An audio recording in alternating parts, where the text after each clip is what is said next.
Vous écoutez ITFM.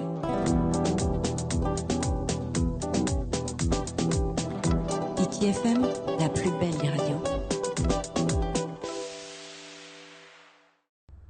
Yaorana et Maeva sur ITFM, chers auditeurs. Aujourd'hui, le temps est maussade et le sujet est très sérieux puisque nous allons parler de violence familiale. Et pour ce faire, nous accueillons Loïs Bastide. Yaorana. Yorana, Valérie. Alors, tu es maître de conférence à l'UPF, directeur du département Lettres, Langues et Sciences Humaines. Et donc, tu vas nous présenter ce programme de recherche sur les violences familiales.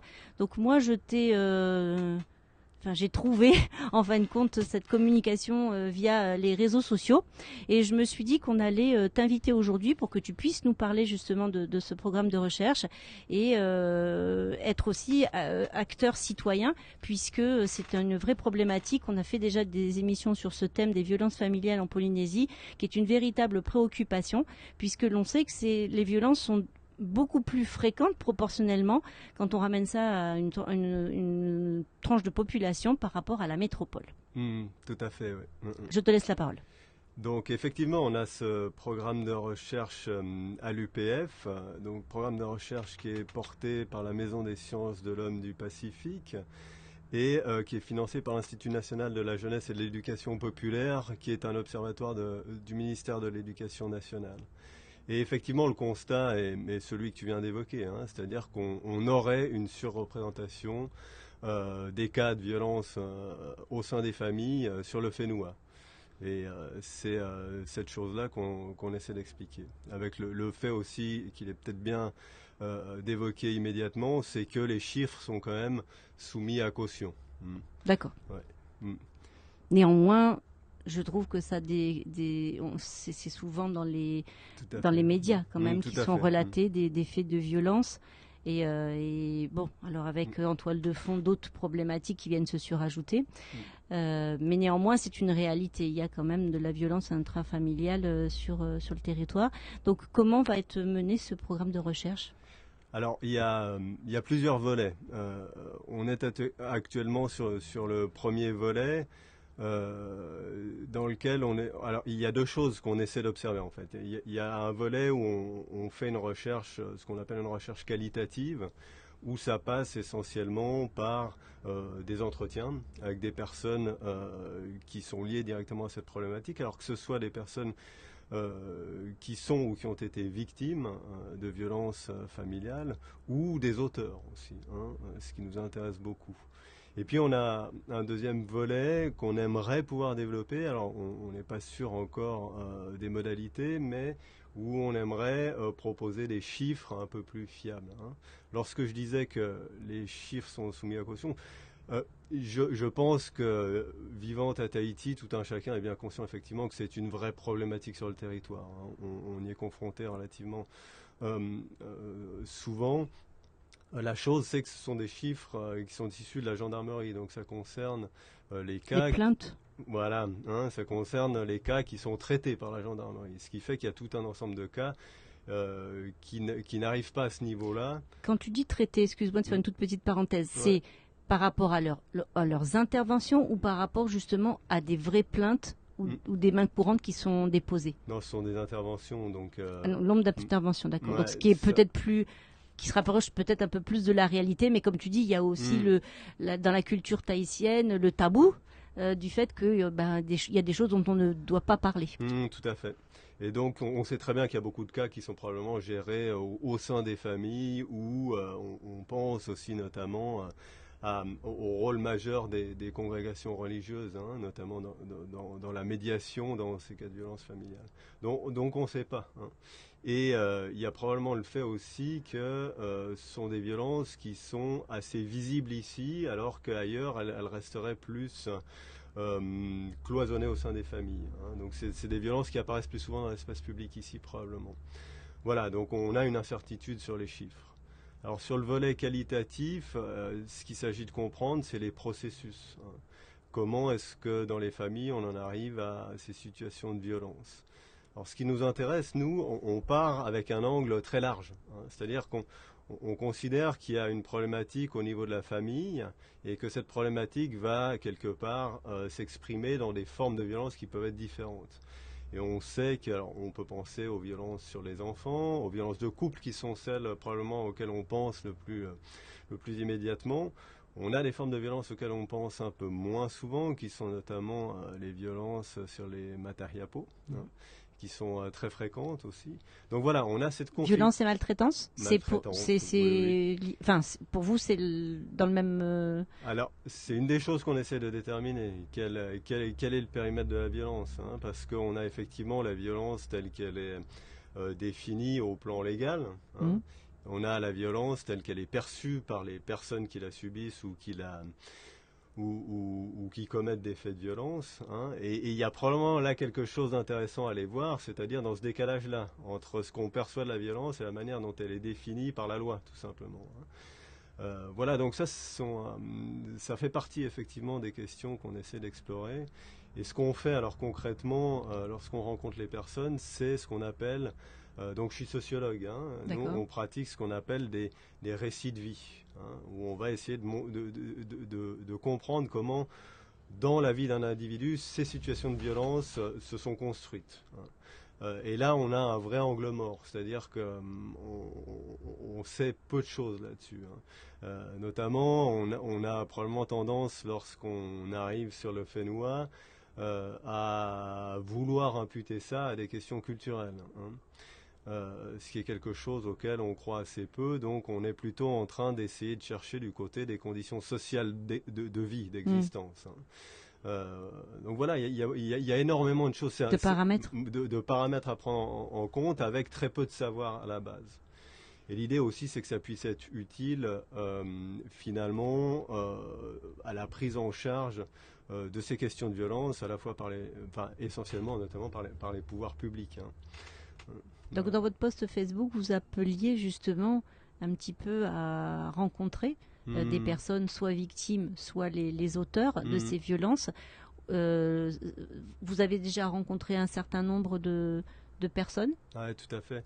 On a plus de 20 entretiens pour l'instant avec des personnes. Alors, on a différents profils, mais effectivement... et c'est lié probablement au fait que quand on parle de violence familiale, les gens ont tendance à penser immédiatement à la question du couple. Donc on a beaucoup de violences de couple pour l'instant, mais pas exclusivement. On voit aussi une chose qui nous interpelle, c'est la fréquence des cas de maltraitance liés au fahamou. Ouais. Donc ça, c'est quelque chose qu'on a vu dans nos entretiens, qu'on essaie Alors on n'a pas de chiffres, mais c'est vrai que c'est quelque chose qui revient souvent dans les récits. Voilà, et ce qui nous intéresse aussi, c'est qu'on constate que très souvent la violence n'existe pas à un seul endroit dans la famille. Donc c'est très souvent des formes cumulées de violence, où on va dans plusieurs liens familiaux vivre des situations de violence. Donc on a cet aspect cumulatif qui est qui nous interpelle pas mal. Donc là, votre objectif, c'est justement d'avoir combien d'interviews, justement Le plus possible, étant donné effectivement que c'est une question extrêmement sensible, on le comprend facilement, ça touche notamment à la sphère de l'intime, à l'intimité, à la famille, donc c'est très difficile. Obtenir les interviews est quelque chose de particulièrement difficile. Ceci dit, depuis qu'on a fait cet appel, on a eu plusieurs personnes qui sont venues nous voir, ce qui est très intéressant. Et on sent que les personnes sont contentes d'avoir fait ces interviews. Oui, parce qu'on rappelle toujours que la parole est libératrice bien souvent d'un poids psychologique que les gens subissent et vivent. Aujourd'hui, tu es là aussi pour appeler, sensibiliser nos auditeurs à cette problématique et puis à leur dire de venir vers vous justement pour témoigner, que l'on soit donc auteur de violence ou victime de violence. Votre objectif, ce n'est pas de juger, il faut le rappeler, c'est très important. Vous ne serez pas jugé. Vous serez simplement entendu, parce que l'objectif, c'est aussi d'apporter des réponses, parce que l'objectif de cette recherche, au final, ça sera quoi ? Ça sera de pouvoir apporter aussi des solutions, de l'aide à ces gens-là, ou c'est, on va dire, plus théorique que ça ? Les deux, je dirais. C'est-à-dire qu'on a effectivement, comme toujours, on est des scientifiques, donc on a un objectif de généralisation des résultats, mais on a un véritable objectif aussi en termes de propositions, de connaissances qui manquent pour l'instant, et tout simplement pour l'action publique, je dirais. C'est-à-dire qu'il y a des politiques publiques qui se mettent en place. On sent que c'est une thématique qui est de plus en plus importante, qui est de plus en plus considérée sur le territoire, mais il y a ce manque criant de connaissances concrètes qui permettraient de construire des interventions efficaces. Donc il y a ces deux objectifs-là. Après, effectivement, sur le cadre concret des entretiens, c'est extrêmement important ce que tu as dit, c'est que ce sont des entretiens déjà qui sont totalement anonymes. Donc, la confidentialité est absolue. La confidentialité est absolue, donc c'est une règle déontologique, les personnes sont protégées. Et puis effectivement, il y a le fait qu'on offre un espace de parole assez particulier, puisque il n'y a pas d'enjeu thérapeutique, on n'est pas des psychologues. Il n'y a pas d'enjeu judiciaire, comme c'est souvent le cas. Donc c'est vraiment un espace de parole très très libre. Et on le voit très bien aux entretiens qu'on mène, puisqu'on a régulièrement des entretiens qui dépassent les 3 heures, ce qui est assez extraordinaire pour des entretiens qualitatifs. Donc les personnes trouvent un véritable intérêt à participer à cette chose-là. Voilà. Donc là, le retour un petit peu donc des gens que vous avez reçus, que ce soit d'un côté ou de l'autre de la barrière, tu disais qu'ils étaient contents d'avoir fait cette démarche, mais encore, c'est quoi le retour à la fin des entretiens de ces personnes-là? Ils te disent quoi? La dernière personne avec laquelle on a fait un entretien, tout simplement, elle nous a dit merci, parce que c'est vraiment, c'est ce que je viens de dire, c'est-à-dire c'est un espace de parole qui existe très peu, parce que, je veux dire, on n'a pas de lien avec ces personnes, donc elles sont désengagées des liens sociaux ordinaires, ce qui leur permet d'avoir une personne très libre, et il n'y a pas d'enjeu autre que l'enjeu de la discussion. Et ce sont des entretiens. Alors nous, on a une compétence. Notre compétence, c'est de nourrir la conversation. C'est-à-dire recueillir la parole, nourrir la conversation. C'est ça, exactement. Donc la parole, l'entretien est quelque part dirigé par la personne. Nous, notre capacité, c'est de relancer sur les points qui nous paraissent intéressants. Donc voilà, et ça permet de construire un récit de ces expériences-là, ce qui est souvent quelque chose qui manque. C'est de donner du sens aussi à ces expériences-là. Et là, on peut aussi participer un peu, puisqu'on a l'expérience de beaucoup de cas. Donc on voit effectivement que souvent des choses qui sont vécues comme des choses très individuelles, en fait, nous, on peut montrer aux personnes que ce sont des choses qu'on voit dans beaucoup de cas. Donc elles ne sont pas seules dans ces situations. Exactement, c'est important de savoir qu'on n'est pas seul, même si en l'occurrence, ça serait bien qu'il y ait beaucoup moins de personnes concernées. Est-ce que les gens que vous espérez au sein de l'équipe rencontrer, ça peut être aussi des gens qui sont victimes de la violence, on va dire, ordinaire, c'est-à-dire ce qu'on voit un petit peu le mercredi après-midi en ville, où c'est des jeunes Vous avez rencontré des jeunes comme ça qui ont envie d'en découdre? Parce que moi, ce qui m'intéresse, en fait, c'est de comprendre leur motivation. Vous avez des jeunes comme ça, ou c'est pas du tout dans la sphère de l'enquête que vous menez? Non, et c'est pas que c'est pas dans la sphère de l'enquête qu'on mène, parce qu'une des hypothèses qu'on a aussi, c'est que probablement ces formes de violence que tu évoques, il y a une porosité entre les différentes formes de violence. Et on fait l'hypothèse qu'effectivement les violences vécues au sein de la sphère familiale se reproduisent. Ouais, se reproduisent probablement dans ces scènes de violence-là. Alors, il y a une chose qui est importante à dire, c'est que il est très difficile pour nous d'avoir des garçons, des hommes. Les femmes ont beaucoup plus de facilité à parler de ces questions-là. Les hommes ont beaucoup plus de difficultés. Donc on est très intéressé effectivement à avoir des hommes qui viennent vers nous. Les auteurs sont principalement des hommes, ou il y a des auteurs femmes? Alors il y a des auteurs femmes, assez nombreuses d'ailleurs, mais on sait effectivement que ce sont essentiellement des hommes. Alors ce qu'on voit notamment dans les relations de couple, dans les violences de couple, c'est que on a aussi beaucoup de cas de violences réciproques.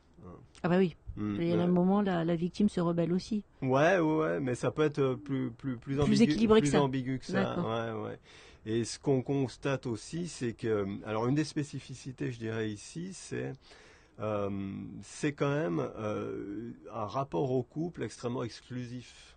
Extrêmement exclusif, avec des formes de jalousie très très prononcées. Oui. Et puis les réseaux sociaux, ça arrange rien. Ah ouais, tout à fait. Alors ça arrange rien nulle part, je pense, mais ici c'est vrai que... Ah mais c'est une plaie, hein, ces réseaux sociaux. Hein. Je veux dire, moi je surfe pas mal parce que ça me permet de rencontrer des gens aussi pour les interviews, tout ça.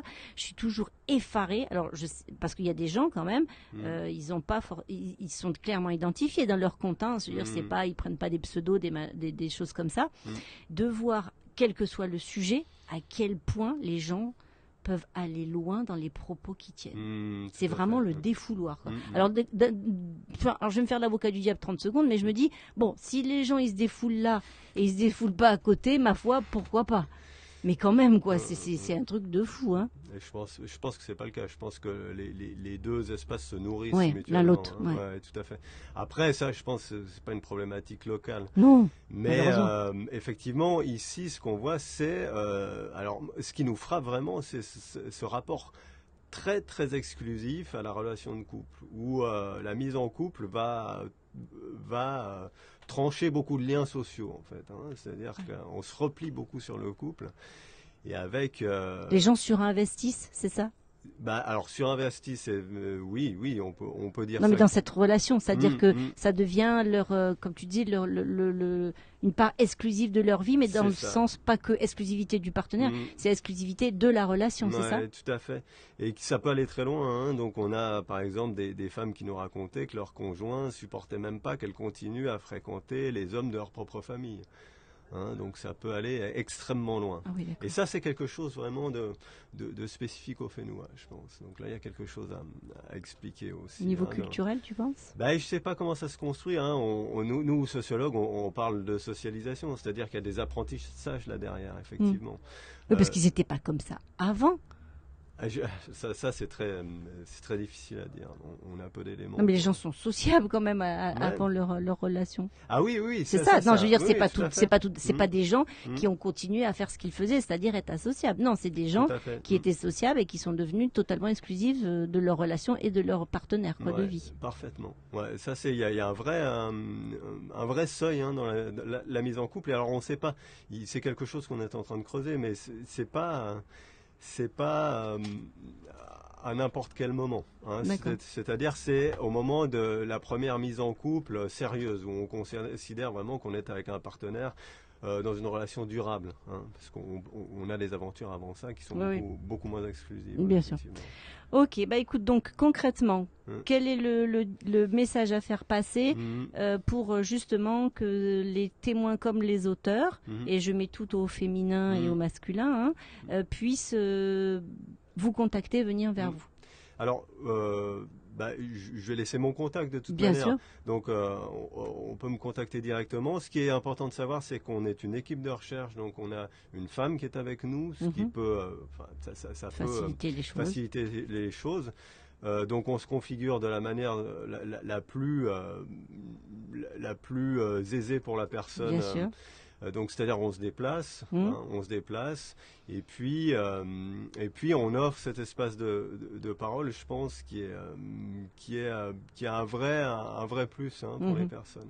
Après voilà, on recherche vraiment, on est en recherche de personnes auprès desquelles enquêter. Et je passe un appel particulier aux hommes. Messieurs, ne soyez pas... Voilà, pour faire évoluer les choses, ça vous aidera en plus. Venez en parler. Donc Loïs, quel est le contact, ton numéro de téléphone? Qu'est-ce que tu donnes aux auditeurs pour qu'ils te joignent? Moi, je donne mon mail essentiellement. Allons-y. Donc loïs.bastide, BASTIDE, @upf.pf. De toute façon, vous retrouverez on mettra le mail dans l'entête de l'émission d'aujourd'hui. Très bien. Ok, écoute, on te remercie beaucoup d'être venu nous parler de ce sujet éminemment important et préoccupant, parce qu'il en va aussi du bien-être de la vie de tous, et puis des enfants qui vont naître de ces couples et qui vont devenir eux-mêmes un jour des adultes. Tout à fait. Donc c'est important de participer et de témoigner. Nous remercions notre partenaire 100% LED qui éclaire magnifiquement nos invités. Et ça, c'est important que nos invités soient aussi bien bien éclairé. On vous souhaite à tous une très bonne journée. Vous retrouverez donc cette émission sur Facebook en replay et à l'intérieur les coordonnées de Loïs qui nous a fait le plaisir de venir aujourd'hui en direct de l'UPF. On vous souhaite à tous une très bonne journée et on vous remercie d'écouter toujours plus nombreux ITFM. Nana. Vous écoutez ITFM.